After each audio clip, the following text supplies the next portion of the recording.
Ipinag-utos ni Pangulong Ferdinand R. Marcos Jr. ang pagkakaroon ng lifestyle check sa lahat ng mga opisyal sa gitna ng investigasyon patungkol sa maanumalyang flood control projects. Kasabay nito, binigyan diin ni Pangulong Marcos Jr. ang tuloy-tuloy na pag-check sa mga records ng DPWH kaugnay sa mga maanumalyang proyekto. Ongoing din ang investigation ng pamahalaan upang matukoy ang mga nasa likod ng mga proyektong dapat sana ay makakatulong sa solusyon ng malawakang pagbaha sa bansa. Sa ngayon, umabot na sa 11 projects ang personal na na-inspeksyon ng Pangulo sa Marikina, Iloilo, Bulacan at Benguet. Ilang araw matapos na matanggap ang mga reklamo sa sumbong sa pangulo.ph. As of 9 a.m. today, umabot na sa 9,020 na reports kaugnay sa flood control projects ang natatanggap ng Pangulo. Muling hinihikayat ng pamahalaan ang taumbayan na makialam at isumbong sa Pangulo ang mga questionabling flood control projects. Paano kung kaalyado ninyo? Sorry na lang. Hindi na kita kaalyado kung ganyan ang ginagawa mo. Ayaw na kitang kaalyado. It might be a little painful. Baka masangkot dyan yung mga tao na malapit sa atin. Ngunit kahit malapit sila sa atin, mas malapit naman siguro sa puso natin yung taong bayan. Kaya silang unahin natin. Magandang umaga po, Yusek. Yusek, tungkol po kay General Torre, ano po yung posisyon na sinasabing pwedeng ialok ng Pangulo kay General Torre? Hindi pa po natin maisisiwalat ang detalye patungkol po dito. Pero confirm po na may inaalok pong posisyon. But may we know the reason or what convinced the President to relieve General Torre as PNP Chief? We all know na nagkaroon po sila ng issues between NAPOLCOM and General Torre. But what really convinced the President to remove him? Maliwanag lang po siguro ang pagkakasabi ni Secretary John Vic Rimulya kahapon. At mayroon mga issues na hindi na pagkasunduan. At we just have to respect the wisdom of the President on this matter. Sorry, just one quick follow-up po. Pero ganun po ba katindi yung naging issue? Because despite the things that were accomplished by General Torre, he led the arrest of former President Duterte, kay Pastor Quiboloy, and this messy transition could have been prevented if the position was announced first, the new position was announced first before he was relieved. So, what really happened? Huwag naman natin masabi nagkaroon ng messy transition because nagkausap naman po sila at alam po natin na naiintindihan ni General Torre kung ano yung naganap at nirerespeto rin po niya kung ano po yung naging desisyon ng Pangulo. Sorry ma'am, alam ko hanggang 2 questions lang, but quick follow-up. Is it a cabinet position po yung i-offer kay General Torre? Ibibigay po namin na detalye kapag po naayos na po at nabigay na po ang pagsang-ayon ni General Torre. Okay, salamat po, Yusek. Thank you. Luisa Cabato, Inquirer.net. Good morning po, Yusek. Ano pong reaksyon ng Malacanang sa sinabi ng Makabayan Bloc na yung pagkaalis po kay Torres sa posisyon shows that there are widening cracks sa Marcos administration? Hindi po yan nangyayari at hindi po yan ang nakikita natin dahil sabi nga po natin si General Torre ay napakagaling na public servant at maaari po pa rin siyang magsilbi sa bayan. So hindi po natin nakikita na kung ano yung nakikita ng Makabayan Bloc. Thank you. Tristan Odalo, Newswatch Plus. Hi Yusek, good morning po. Si Davao Acting Mayor Baste Duterte sa isang interview po sa The Netherlands ay kinwestiyon yung motive ng flood control probe ng Marcos administration. He even said that it is a PR stunt kasi ginagawa niyang press release yan ngayon, PR stunt niya ngayon yan, arguing that Marcos cannot escape accountability after 3 years in office. So maybe the question is, how does Malacanang want to assure the public that this probe is not just for image cleansing? Sino po yung sinabi niyong public official? Mayor Baste po. Nasaan po siya ngayon? Nasa the Netherlands. Wala po sa Davao City. Okay. Kung sinasabi niya po na ito'y PR stunt, manood na lamang po siya. Thank you po. Next is Alvin Baltasar, Radyo Pilipinas.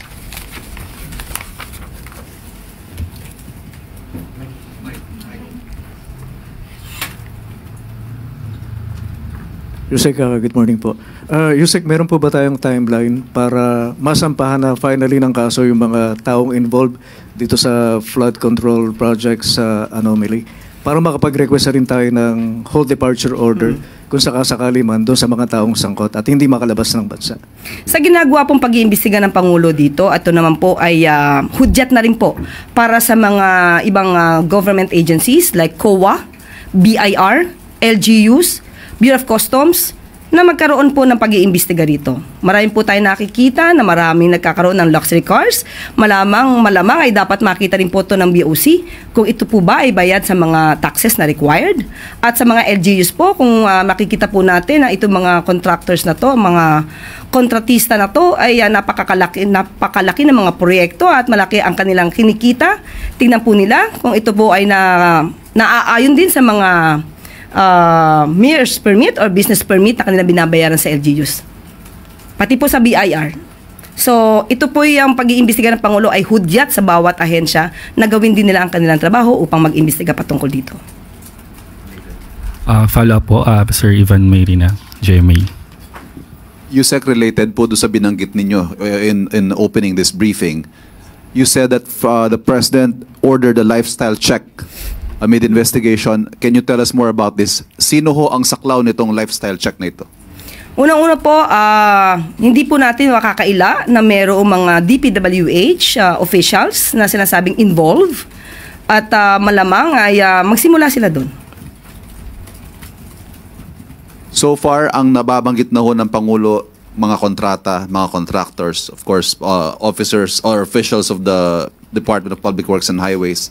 Pero wala pa ho siya napapangalanan na politiko. Kongresista, senador, o kung sino mang posibleng involved dito sa mga proyektong ito. Is the President getting there? Mangyayari po kaya ito? Definitely. Sinabi naman din po ng Pangulo na hindi ito titigilan at tatapusin niya ito bago siya matapos ang termino.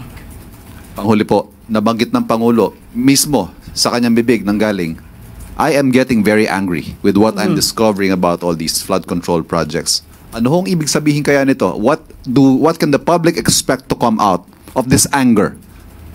Magdidemanda po talaga sa sampa ng kaso ang dapat masampa ng kaso. Walang sisinuhin, walang malapit sa puso, walang kaalyado, kung sino man ang involved dito, sasampa ng kaso. Thank you. Thank you. Follow-up question, Maricel Halili, TV5. Ma'am, on lifestyle check po, who will lead the lifestyle check?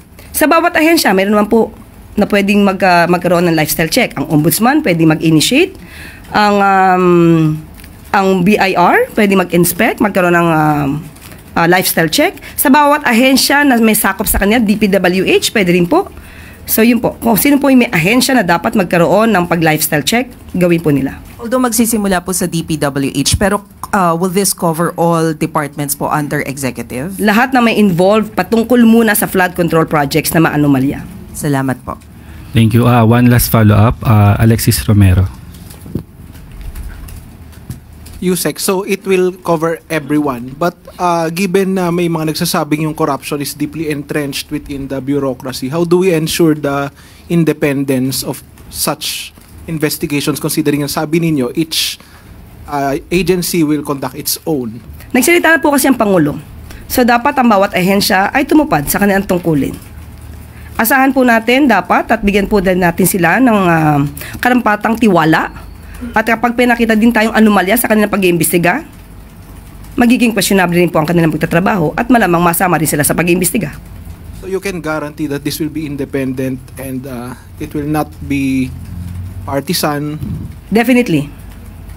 Salamat po. Maraming salamat po. Para po sa susunod na katanungan, Ana Bajo, GMA News Online. Morning, ma'am. Ma'am, kamustahin lang po namin yung level of trust and confidence ni Presidente kay Secretary Bonoan given ng mga developments sa flood control probe. Buo pa rin po ba yung kumpiyansa ng Presidente kay Secretary? Sa ngayon, wala naman pong nababanggit na anuman ng Pangulo. So kung meron man magiging aksyon patungkol kay Secretary Bonoan, hintayin na lamang po natin. For so as of the moment, nandiyan pa rin po ang trust niya. Ma'am, yung nabanggit ni former DPWH Secretary Singson na nakatanggap siya ng fillers from the palace para bumalik sa DPWH as secretary. Confirm po ba na may ganito pong fillers ang palace, ma'am? Sa ngayon po ay itatanong po natin, bibigyan ko po kayo ng detalye patungkol po dyan. Thank you, ma'am. Thank you. Clay Perdilla, PTV4. Good morning po, Yusek. Yusek, can you confirm the revelations of Kong Ridon that ghost and substandard projects in Bulacan and in Benguet were included in the NEP, possibly making DPWH sole responsible for this? How did the President confront Secretary Bonoan at ano po yung naging response niya? Kung yun naman po ay a priority project at naaayon sa NEP, mas accountability is stricter. Mas lalo itong tututukan ng Pangulo. Pero ito man po ay nasa NEP o parte ng insertions at proyekto ng ibang mga politiko, hindi po nangangahulugan na hindi imbestigahan. Lahat po yan, pantay-pantay na imbestigahan. Tristan Odalo, Newswatch Plus. Hi, Yusek. On another topic lang po. Yung legal counsel ni former President Rodrigo Duterte, si Nicholas Kaufman, na-interview po siya and sinabi niya na he is asking na makapag-usap with the Philippine government and said, I want to negotiate the former president's return now to the Philippines. Will Malacanang even open its doors to this request of Mr. Kaufman? Wala pa pong request kami natatanggap. But kung dumating man po yung request, ma'am, willing ba ang Malacanang makipag-usap? It's so hypothetical right now. So, magbigay muna siya ng request. Okay. Thank you. Bettina Onite, Manila Bulletin.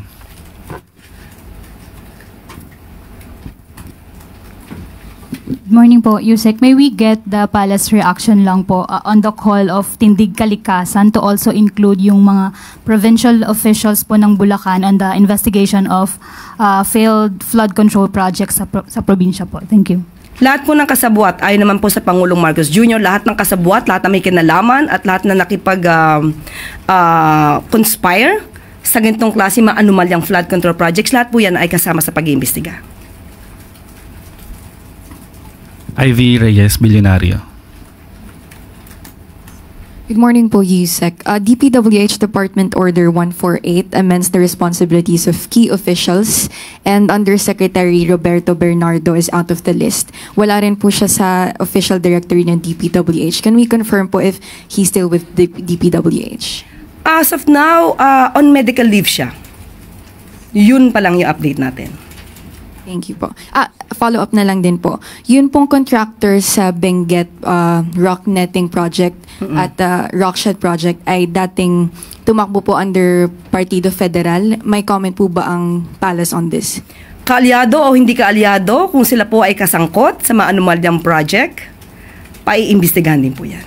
Thank you po. Tuesday New DCBB. Lumabas po, ma'am, sa ilang reports recently na nag-submit si Mayor Benji Magalong kay Presidente ng documents folder of some anomalous flood control projects. Ito na po ba yung sinasabi before ni Mayor Magalong na may 57 di umano na mga mambabatas yung hinihinalang sangkot dyan sa ilang mga proyekto na yan?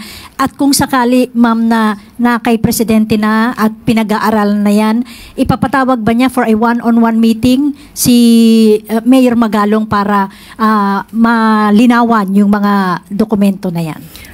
Opo, nakapag-submit po ng mga dokumento si Mayor Magalong kay Pangulo at ang Pangulo naman po ay open na makausap si Mayor Magalong. Kahit naman po sino ay open ang Pangulo kung ito naman po ay patungkol sa maanumalyang flood control project. So, kahit sino po, lalo-lalo na po si Mayor Magalong, welcome po ang Mayor para makausap po ang Pangulo patungkol po dyan. Another follow-up, ma'am. Just today, ma'am, may statement si Senador Panfilo Lacson na masakit man daw niyang sabihin pero dinescribe po niya ang DPWH as one big criminal syndicate ngayon dahil doon sa mga anomalous flood control projects. Ano po ba ang pwedeng gawin ng palasyo para yung ganitong image sa DPWH na laging nadidikdik ay mawala naman sa isip ng publiko? Opo, kaya nga po hindi nagbabanggit agad ang Pangulo kung sino man agad ang involved dito dahil ayaw niya pong makasagasa ng mga inosenteng tao na hindi man involved. Kung yan po ang pananaw ni Senator Lacson, tandaan po natin hindi naman po lahat ng tao sa DPWH ay maaaring involved. At katulad ng ginagawa po ng Pangulong Marcos Jr., pinapaimbestigahan niya po lahat para po malinis at maiayos kung ano po ang naging pagkakamali sa mga maanumalyang flood control projects. Thank you, ma'am. Salamat. Eden Santos, Net 25. Yusek, good morning po. Sa kabila po ng paulit-ulit na sinasabi po ng gobyerno, especially ng Malacanang, na lahat ng involved sa anomalya po sa flood control projects ay kakasuhan kapag talagang napatunayan po na sangkot sila. Sabi po ng ilang mga kritiko ng administrasyon, itong investigasyon daw po sa anomalya sa flood control projects ay mauuwi lang din sa mga Duterte. Ano po ang reaction ng palasyo dito? Ba't naman nila masasabing mauwi sa mga Duterte? May kinalaman ba mga Duterte sa mga maanumalyang flood control projects? Kung mayroon po, malamang makasuhan din sila. Thank you po. Salamat. Christian Bascones, PRTV.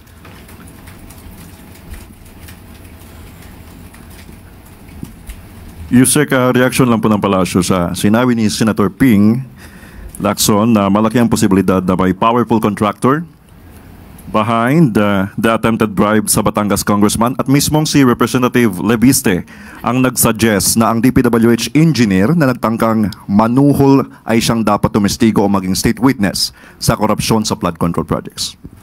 Kung sino man po ang behind dito, mas maganda po na makausap din po ng Pangulo si Congressman Leviste at kung ano ang kanyang mga nalaman kasi personal po siyang nakahuli dito kay District Engineer. At most probably, may mga contractor na nabanggit dito. So, mas maganda makipag-ugnay sa Pangulo para kung sino man ang mga malalaking tao di umano na behind dito, ay dapat di makasuhan. Hindi lamang po yung district engineer. Okay. Balik lang ako doon sa pinag-usapan natin before kay General Nicolas Torre po. Quoting political analyst Ronald Llamas, comment niya sa pagtanggal kay Torre na posible raw po ay masyado na siyang sikat or he outshine the master, which he refers to Torres superiors like the President and DILG Secretary. Reaction po doon. Opinion po yan ni Mr. Llamas. So, yun lang. Samuel Medinilla, Business Mirror. Good morning, ma'am. What measures will the government implement to ensure rice prices will remain stable once the 60-day import ban takes effect next month? Okay, ayon po sa DA, nakausap po natin, ay magkakaroon sila ng price monitoring to enforce the maximum suggested retail price at nakikipag-usap din po sila sa stakeholders, mga farmers, millers, traders, para hindi po manipula ang presyo at nagkakaroon din po sila ng monitoring ng bigas weekly nationwide. Pa-start na nga din po ang harvest season. So, with that, nakikita po natin na tama po ang supply ng bigas sa atin mula sa local farmers. So, wala po masyadong iniisip na magiging problema ang DA patungkol sa supply ng bigas. Ay, ma'am, follow up lang po. Yung in-announce po yung suspension doon sa pag-import ng bigas, na sabi po yun yung nasa India, state visit. Sa ngayon po ba, meron na po bang na-issue na document, executive order, or kahit anong issuance for the implementation of the ban? Bibigyan ko po kayo kung maibibigay din po sa akin, pero ang patungkol po dyan na issue, mas palalawigin po natin bukas. On another topic po, meron na po bang mga flood control projects yung nasuspend amid doon sa ongoing investigation ng mga anomalous flood control projects? Meron na po na-suspend. Sa ngayon po ay nakikipag-meeting pa po lahat ang mga maaaring magrebisa pa. No, maliban sa Pangulong magrebisa ng mga records at malamang bukas din po muli ay magkakaroon tayo ng update.